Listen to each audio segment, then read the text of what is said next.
Bom dia! Tudo bom com vocês? Está muito frio aí? Esse dia tem feito os frios bem rigoroso, né? Mas tá bom. Quando eu penso naquele calor que fazia antes, eu fico pensando, ai, espera mais um pouquinho. Eu tava lendo aqui hoje a gente vai meditar no Salmo 130. Eu tava lendo aqui o Salmo 130 e o primeiro versículo ele me fez lembrar de Jonas. Jonas, quando Deus pediu para que ele fosse pregar em Nínive. Como Nínive era uma cidade que Jonas já conhecia a fama da cidade, ele ficou com medo e fugiu de Deus. E ele comprou a passagem, partiu para Tarsis e lá ele ficou em um barco lá.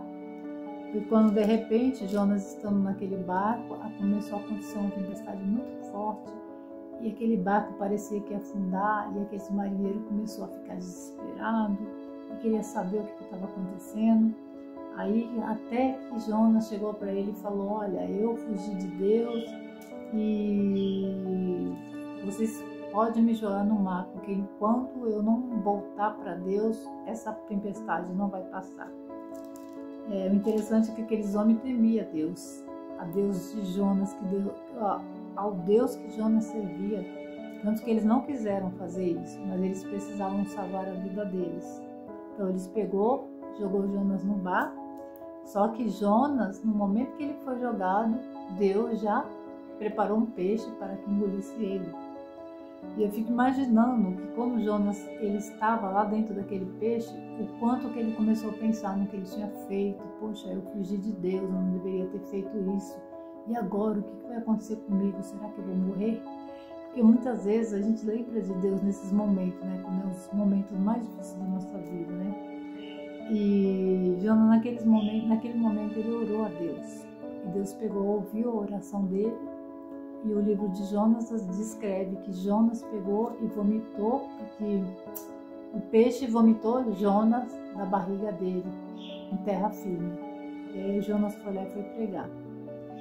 Salmos 130 vem falando assim, ó: das profundezas clamo a ti, Senhor. Escuta, Senhor, a minha voz. Estejam alerta os teus ouvidos, as minhas súplicas. O Salmo 130 ele vem baseado na confiança e na esperança. Súplica por misericórdia, profundeza do desespero, confiança na misericórdia de Deus. Quantos de nós aqui já não passou pelas profundezas do desespero, como Jonas? Jonas, ele estava no lugar escuro. Agora você imagina uma pessoa, você já imaginou você dentro do ventre de um peixe, né? O cheiro que estava lá dentro, não era nenhum aroma agradável que estava lá dentro. Na escuridão que ele estava, naquele lugar lá, imagina que foi muito desagradável. E naquele momento lá que Jonas lembrou o que ele tinha feito. Nossa, eu fiz o que foi errado, eu fugi de Deus, quando Deus pediu para mim fazer alguma coisa, Deus pediu para mim fazer algo e eu fiz outra coisa ao contrário.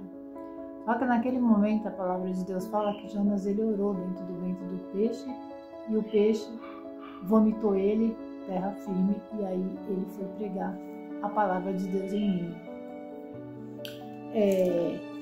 Quantos de nós já passamos pelas profundezas do desespero? E enquanto a gente estiver nessa terra, infelizmente, a gente vai continuar, às vezes, passando pelas profundezas do desespero. A gente sabe que a vida nesse mundo aqui, ela não está fácil. Cada dia é uma dificuldade diferente da outra, cada dia é uma doença diferente da outra, cada dia surgem coisas novas, coisas que muitas vezes assustam a gente, porque hoje a gente vive numa situação que a gente fica pensando assim, o que pode acontecer amanhã. Hoje a gente vê que a gente vai no mercado e a gente, tipo assim, o que a gente comprava com R$100 na época, que conseguia fazer uma comprinha para 15 dias, hoje R$100 a gente traz numa sacola ou 2 sacolinhas na mão. E a gente fica vivendo nesse desespero, nessa situação de como será o amanhã. Como será que vai estar as coisas amanhã? Será que amanhã eu vou estar empregado? Será que amanhã eu vou receber uma notícia ruim? A gente vive numa situação nesse mundo que, se a gente não se apegar com Deus, se a gente não confiar em Deus, se a gente não confiar na misericórdia de Deus em todos os tempos da nossa vida, a gente fica doido. Hoje, o que a gente vê mais falando é pessoa surtando. É pessoa surtando, é pessoa com depressão, é pessoa com ansiedade, pessoas com problemas psicológicos, tudo quanto é espécie. Porque vivemos num mundo inseguro, onde a qualquer momento pode acontecer alguma coisa, igual como foi ali a pandemia que teve em 2019. Eu sempre, quando eu olhava na televisão, que eu via em filmes, que eu via em algum noticiário, que eu via aqueles japoneses com aquelas máscaras no rosto, eu ficava horrorizada pensando, gente, deve ser horrível ficar um tempo todo com uma máscara no rosto. Eu nunca imaginei que um dia eu ia passar por isso, de ter que usar uma máscara. E foi a pior época da minha vida, porque acho que foi para todo mundo, porque a gente tinha que andar com a máscara, ficava sufocando, dependendo da máscara, a gente ficava pensando que não estava respirando direito. E usar máscara com óculos, pior ainda, que o óculos embaça. Então a gente vive num mundo que ele é inseguro, a gente tem uma incerteza muito grande na nossa vida, porque a gente não sabe o dia de amanhã. O dia de amanhã, ele só pertence a Deus. Só Deus sabe o que vai acontecer amanhã. E por a gente não saber, a gente vive com medo. Só que eu vou te falar uma coisa. A partir do momento que você colocar a sua vida na mão de Deus, o seu medo ele vai diminuir e a sua desconfiança, a sua incerteza, ela vai diminuir, porque você vai entregar na mão daquele que sabe tudo, que conhece o futuro, que conhece o passado e que conhece o presente. Deus, ele sabe de tudo que vai acontecer. E ele fala assim que nós não devemos ficar preocupados com o dia de amanhã e o que vai acontecer amanhã.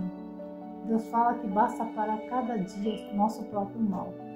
Então a gente não deve andar preocupado nem ansioso pelas coisas que vai acontecer. Então o meu apelo nessa manhã é que você coloque a sua vida na mão de Deus, coloque a sua vida na mão do Criador, porque Deus ele vai cuidar de você. Deus, ele vai te ajudar a você vencer a sua ansiedade, a sua depressão, a sua síndrome do pânico, os seus medos, as suas incertezas. Deus, ele vai estar com você todos os momentos e ele vai te ajudar a passar por isso com tranquilidade, com mais tranquilidade, porque quando você coloca a tua vida e a tua confiança na mão de Deus, Deus fala assim, filho, descansa, porque eu estou agindo. Nessa manhã eu desejo que você coloque a sua confiança e a sua vida na mão de Deus, para que só assim você possa descansar, porque Deus ele vai estar cuidando de você. O meu desejo e a minha oração nessa manhã é que Deus te abençoe hoje e sempre, ricamente todos os dias. Amém.